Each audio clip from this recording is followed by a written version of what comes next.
Does vaping lead to increased risk of bladder cancer?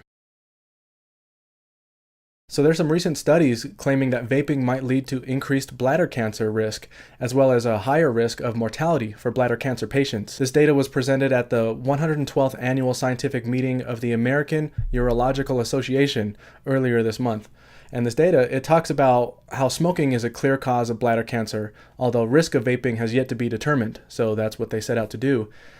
This data took into account 3 different studies. The first study reviewed data from a study collected from 1981 to 2009. This study showed that smoking more packs per day increases risk of death in patients with bladder cancer, while smoking less than 1 to 2 packs per day significantly reduces risk. I have no idea what the researchers were thinking when they translated this data to vapors.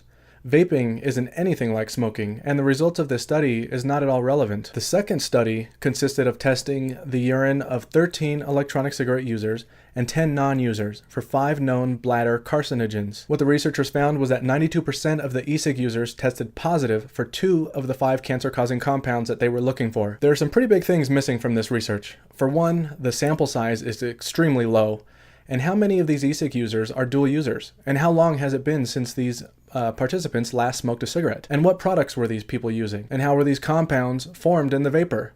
I also don't know what methods were used, or if the vaping products were provided to the participants. And something interesting that Dr. Farsalinos pointed out in regards to this study is that previous research on the 2 cancer-causing compounds that the researchers found is entirely dependent on environments. Both O2-olidine and 2-naphthylamine have been found in other studies to exist in the same amounts in smokers as it does in non-smokers, which is because humans can uptake these chemicals from their environments.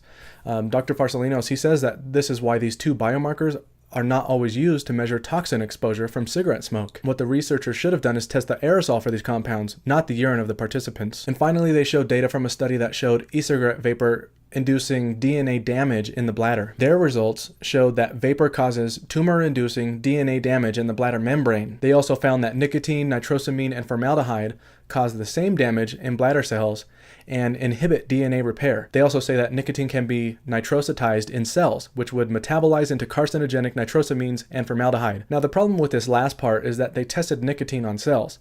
That's not the same way nicotine comes into contact with our cells from vaping. And you can also look at research on smokeless tobacco, like chew and snus, which shows that it's not associated with risk of bladder cancer. So if chew, which has nicotine, is not linked to bladder cancer risk, why would the nicotine in electronic cigarettes be? And the formaldehyde scare has already been debunked. Large amounts of formaldehyde is only formed from burnt wicks, and formaldehyde is also produced naturally by our bodies and is found naturally in many foods, things that we eat like fruits, vegetables, and fish. So there's clearly a ton of misleading information in these studies and in the researchers' conclusions, but when you look into the data, you see that there's actually nothing conclusive or convincing here.